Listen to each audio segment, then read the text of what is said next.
bersatu dalam doa. Damai sejahtera Allah yang melampaui segala akal, itulah yang memelihara hati dan pikiranmu dalam Kristus Yesus Tuhan kita. Amin.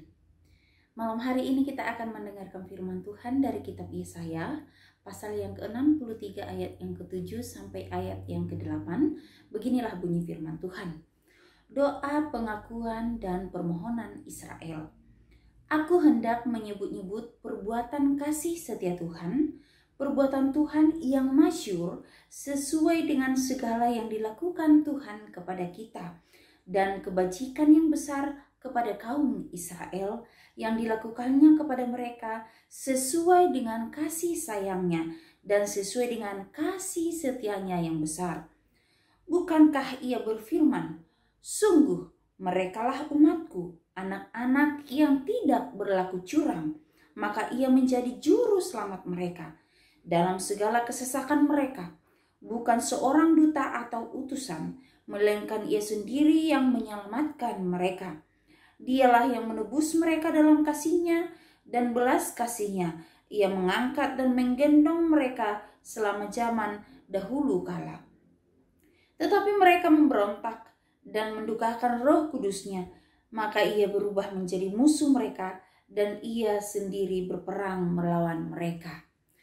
Amang-inang yang dikasihi oleh Tuhan Yesus Kristus, pada malam hari ini kita diingatkan kembali bagaimana kehidupan bangsa Israel dalam masa mereka hidup dalam kejahatan dan keinginan daging. Amang-inang yang dikasihi oleh Tuhan Yesus Kristus, mereka begitu banyak melakukan kejahatan sehingga itu mendukakan hati Tuhan. Tetapi kemudian kita tahu apa tindakan Allah atas mereka. Mereka diizinkan mengalami kesusahan dalam pembuangan. Tetapi kembali Tuhan mengizinkan mereka kembali dari pembuangan. Semua oleh karena kasih setia Tuhan. Karena itu malam hari ini kita akan merenungkan firman Tuhan ini di bawah satu tema, kasih karunia Allah. Tidak dapat dipungkiri bahwa dalam kehidupan kita sebagai orang yang percaya kepada Tuhan, kita sering mengalami kesulitan dan penderitaan di dunia ini.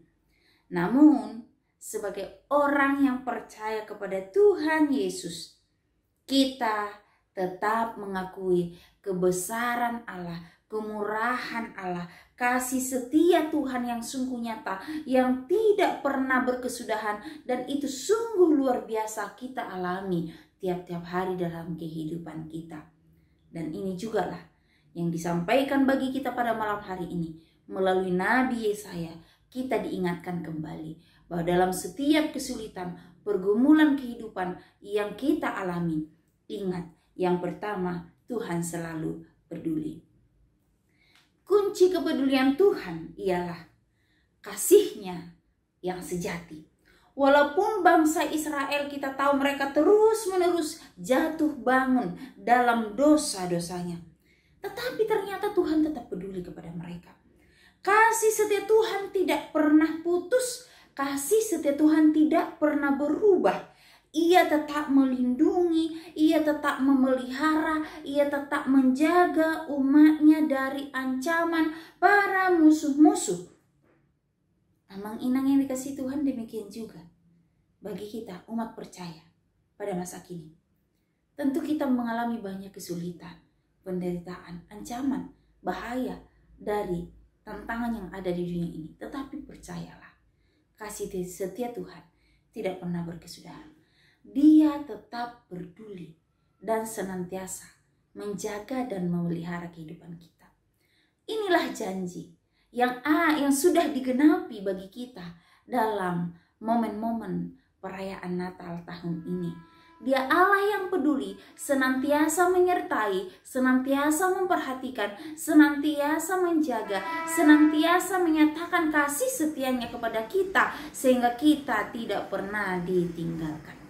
Dan yang kedua, bahwa Tuhan senantiasa setia kepada umat-Nya. Meski orang Israel berulang kali jatuh dalam dosa, Tuhan di sini dikatakan tetap menunjukkan kasih setianya, sehingga Ia berjanji akan menyelamatkan umat-Nya. Dan tentunya Janji inilah juga yang kita alami pada saat ini. Tuhan tidak pernah membiarkan kita. Tuhan tidak pernah melepaskan kita. Dia senantiasa menjaga. Dia senantiasa peduli akan setiap kehidupan kita. Dan itulah yang menjadi pegangan kita, kebanggaan kita. Itulah yang menjadi harapan kita dalam menjalani kehidupan tiap-tiap hari. Dan yang terakhir di sini katakan, Tuhan akan mengangkat dan Tuhan akan menggendong. Amang inang yang dikasihi Tuhan Yesus Kristus, jika Tuhan yang sudah datang menyelamatkan, jika Tuhan ada di pihak kita, maka tidak akan ada suatu hal apapun, sesulit apapun itu yang bisa mengalahkan kita.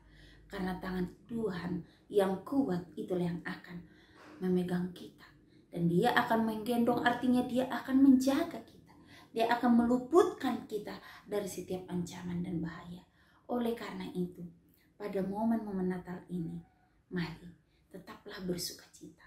Sebagaimana orang Israel dalam firman Tuhan ini mengakui setiap dosa-dosanya di hadapan Tuhan, hendaklah kita juga selalu mengakui setiap kesalahan dan dosa-dosa kita sebagai bukti bahwa kita merendahkan diri di hadapan Allah. Di bawah tangannya yang kuat, kita akan beroleh damai dan sukacita. Bila firman Tuhan hari ini menjadi kekuatan bagi kita, menjadi pegangan hidup kita, sehingga kita beroleh damai, sehingga kita selalu senantiasa bersukacita menjalani kehidupan di dunia ini. Tuhan memberkati kita. Selamat Natal. Horas. Mari kita berdoa. Terima kasih untuk firman-Mu.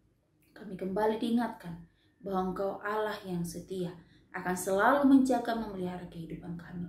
Terpujilah Engkau Allah yang Maha Kuasa, sertai dan berkatilah hidup kami. Malam hari ini kami akan istirahat. Lindungi, jaga, peliharakan. Biarlah berkat Tuhan mengalir bagi kami ketika kami dalam keadaan tidur. Terpujilah Engkau Tuhan, dalam nama Tuhan Yesus kami sudah berdoa. Amin.